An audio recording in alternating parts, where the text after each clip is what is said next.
Christ according to John. Glory to you, Lord Christ. Jesus showed himself again to the disciples by the Sea of Tiberias, and he showed himself in this way. Gathered there together were Simon Peter, Thomas called the twin, Nathanael of Cana in Galilee, the sons of Zebedee, and 2 others of his disciples.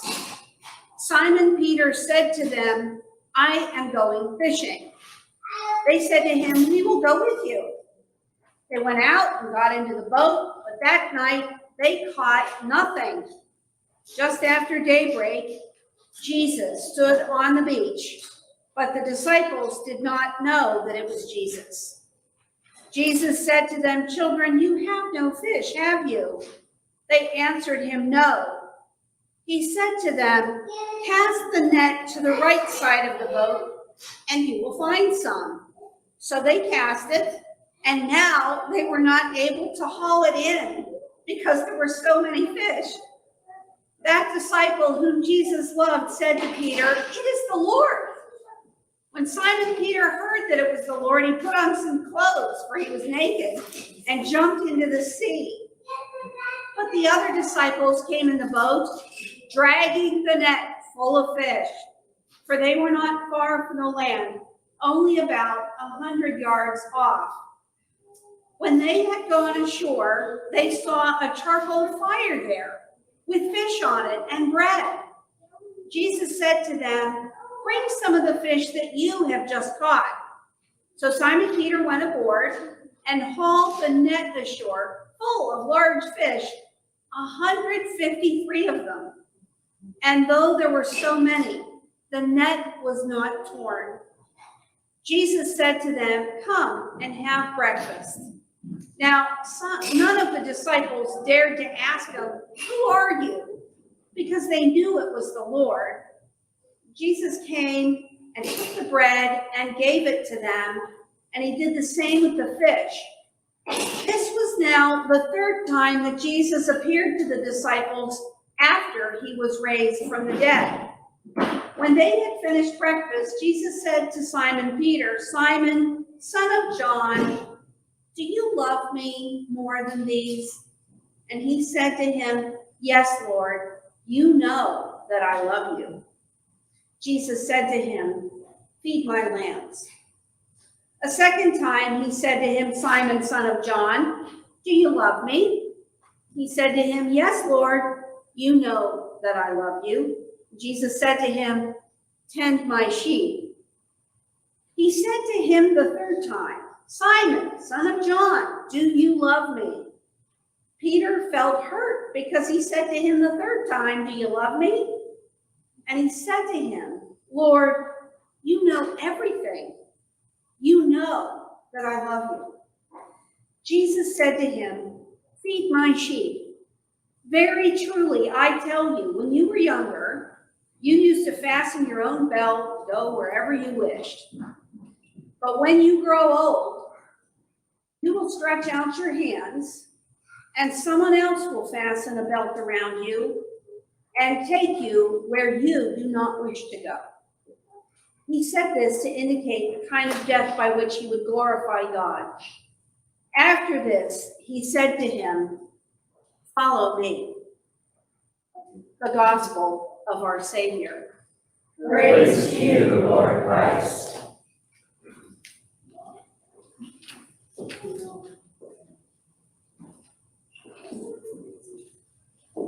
Please be seated.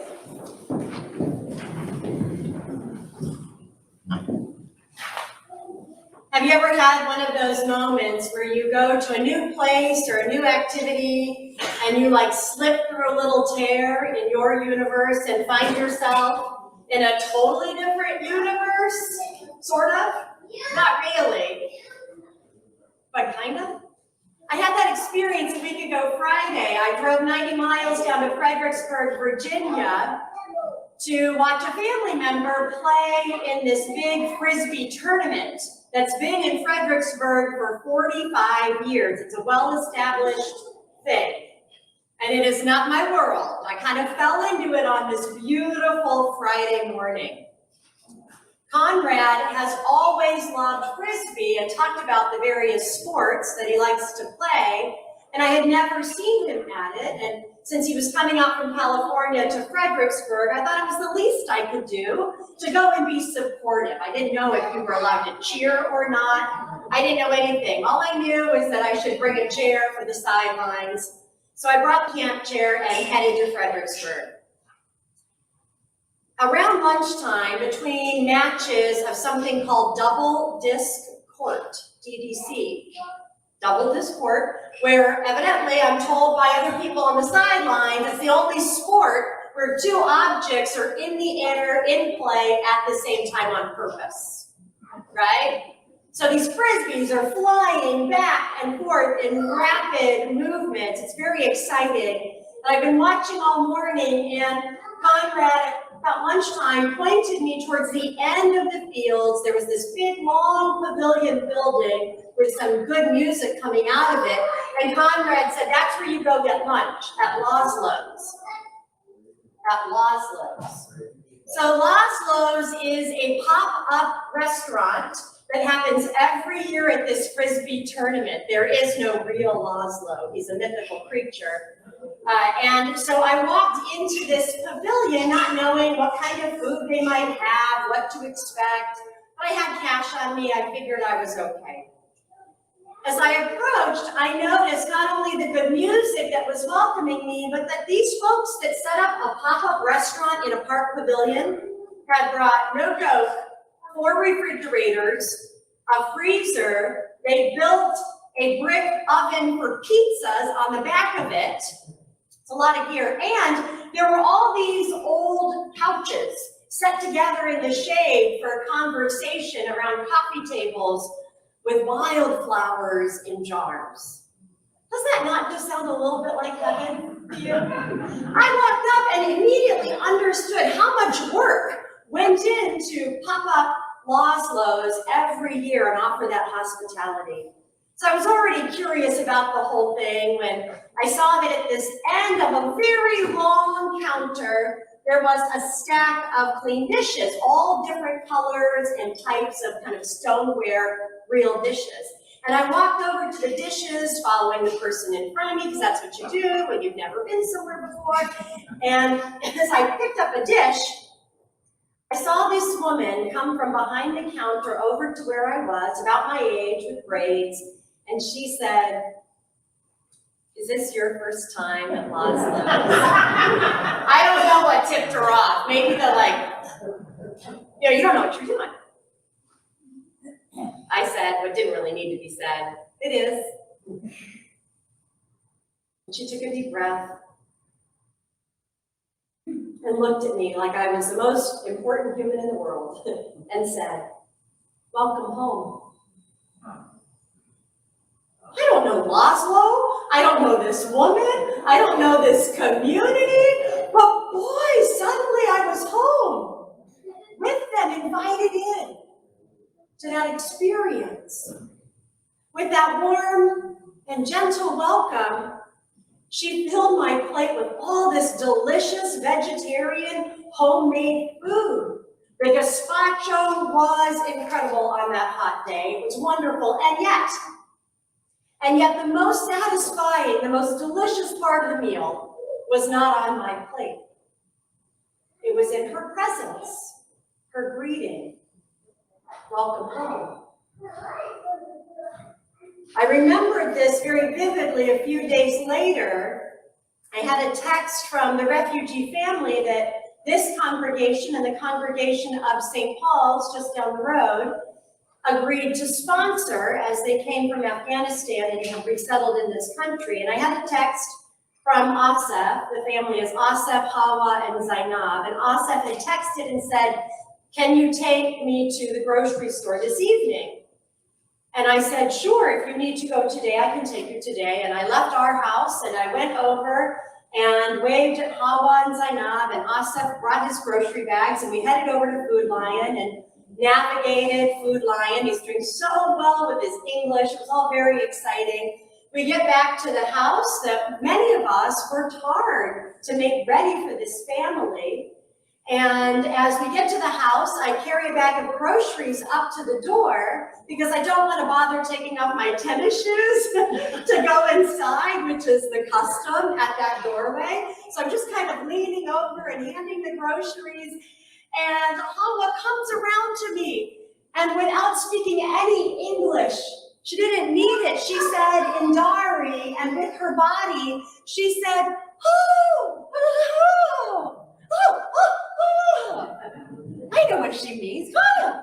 And I said, "Oh, well, I'm." And she said, "Ah." And I said, "Oh, no, no, no." And she said, "Oh," and she starts pulling out a chair at the table in the kitchen and pointing vigorously. 3 times. 3 times she invited me to their kitchen table to sit myself down and eat whatever they were eating to break their Ramadan fast that night. Twice I said, "No, thank you," gestures and words and pleasantries. And on the 3rd time, I sat myself right down. I learned in our cultural competency training as we prepared to welcome this family into our community that it's customary to say no thank you at least 2 times, to give somebody inviting you into the home for dinner or tea 3 opportunities to invite you in. And here's why. That way, as you travel around and meet new people, they can invite you into their home even if they can't afford to share their food with you. They have the honor of saying welcome, and you say, "Oh, no, no, no, thank you." And the 2nd time they say, "No, really, come in," and you say, "No, no, thank you." And they might leave it there if they don't have enough food to share. If they offer that 3rd time, it means really come in. We have enough to share. So I sat down, and I had this thing I'd never had before, and this is where I have to look at my notes, because as I was explaining about the flavor, how delicious it was, I also learned the word in Dari for delicious, which is khushmazah. Can you say that? Khushmazah means delicious. It was this sort of kind of doughy bread that was stuffed with mashed potatoes. Don't you love a little starch in your starch? It was this well-seasoned mashed potato concoction and green onions, fresh green onions, inside of a doughy triangle that's fried. Does that sound delicious? It was so good that Hawa was putting some in foil for me to take home. That's how much I enjoyed it, and she knew it. I wonder, friends, as I share these stories of going for the very first time to a counter and tables I've never been to before, stories of being welcomed at a table that members of our congregation donated to that house, and then now it was welcoming a family and then welcoming me and feeding me. I wonder, as I share those stories, if you have an experience of being truly welcomed into someone's home or life. Can you think of something? I'm really asking. I'm not going to ask you to stand up and preach about it, don't worry. But can you think of something? Just give me a little show of hands. Do you have an experience where somebody invited you in and they really meant it? They wanted you there. They welcomed you and they meant it. We've had those experiences, haven't we? Those experiences offer us space to experience how much we are valued by God and one another. Those experiences of true hospitality offer us space to connect and find strength in that connection to face whatever challenge is before us. Those spaces of hospitality that welcome and invite us in and mean it inspire us to understand something that we really need to understand, to face a truth, to think, to feel, to get clearer, to love, to learn. These words, welcome home, and these gestures, come, no, gestures and those 2 words, welcome home, those are the good news of the risen Christ. The gestures, the words, the face, the presence. That is the good news of the risen Christ who can make a table anywhere. The risen Christ can make a table on the sand, on the Sea of Tiberias in our text today. The risen Christ can make a table anywhere at all. Like the exhausted post-resurrection disciples who gather for roasted fish on that beach with the risen Christ, once again having a divine encounter in which they know that they are welcomed and valued by God. When we offer one another something of that resurrection table hospitality right here in our midst, we find inspiration for bringing the good news of God's power over death to all who we encounter, whether we're speaking or gesturing or manifesting the risen Christ in our presence. The risen Christ, that welcoming and reconciling presence of God among us, continues to welcome us in and eat with us. It wasn't a one-time thing that happened by the Sea of Tiberias, never to happen again. It happens everywhere, all the time. We are not always aware of it, and yet the risen Christ is everywhere, gathering, eating, fellowshipping, sharing meal, offering refreshment, feeding our spirits, showing us the reconciling love of Christ that can take hold in our hearts. This is a holy table right here in our midst. And yet, this is not the only table that Christ is using, thanks be to God. Yes, this is the table where we gather regularly to be fed and inspired, strengthened, and reconciled, and it is a really important table. The risen Christ is also on the move out there, out where we work and play all day, making tables for us and inspiring us to make tables for others. This table is holy, and so are those tables at Dunkin' Donuts, right? If we cultivate that resurrected Christ awareness wherever we go, every table becomes holy, including the one in your kitchen, including the one in your dining room, but I know you needed the one in your kitchen. The one with mail and magazines stacked on it, a ring from where your coffee mug was this morning, the counter where you sit and eat lunch. Your table at home, your tables at home perhaps, are as holy as this table. The resurrected Christ is at your table, is at every table. We are called as followers of the resurrected Christ to claim the hospitality offered to us over and over again by God by becoming really aware that the risen Christ is with us at every table, every time we gather for a meal.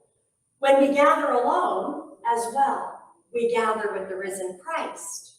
We value ourselves, we feed ourselves, and we welcome the risen Christ. So I want you to try this. I want you to picture that table at home, the one you eat at most of the time. You got it? It's not hard. You know it. You know what that table looks like, right where you like to sit. Visualize that table, and now visualize the risen Christ sitting at that table.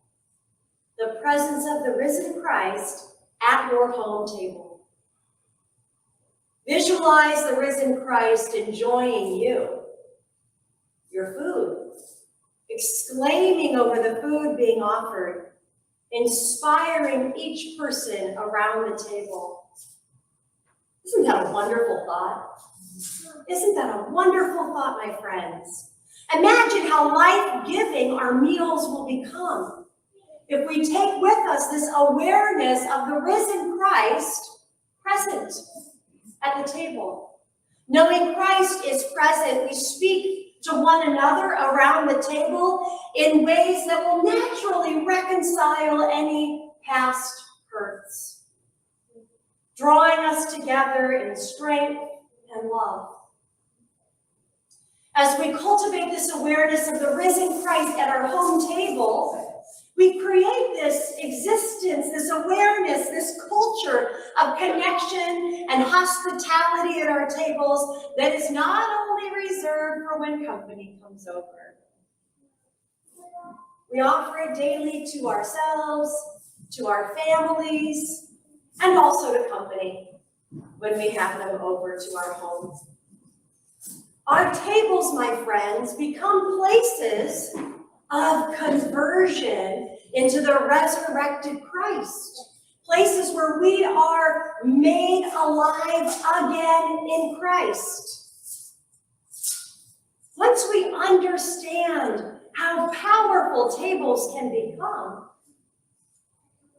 we then take that power, that sacred awareness, that good news spoken, present, gestured. We take that good news of the risen Christ from our tables here and at home out into the world for pop-up picnics everywhere, right? The awareness is with us when we stop at Highs on our way to church this morning to grab a second cup of coffee and a banana and make eye contact in a really friendly and warm way with others in the store. Did you know that the risen Christ was at Highs this morning? Of course! The risen Christ is wherever the risen Christ wants to be with God's people.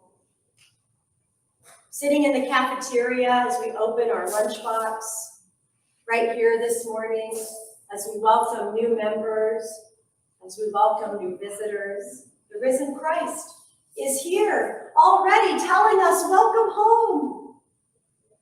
And we receive that. We might say no thank you a couple times until we get comfortable with the idea, but eventually we open to that love and hospitality and become aware that we are feasting always with the risen Christ. And in that feasting, our ears and hearts are open to listen to the experiences of one another, to what others have to share with us, how they are called to inspire us, how Christ is with all of us around the table. Amen.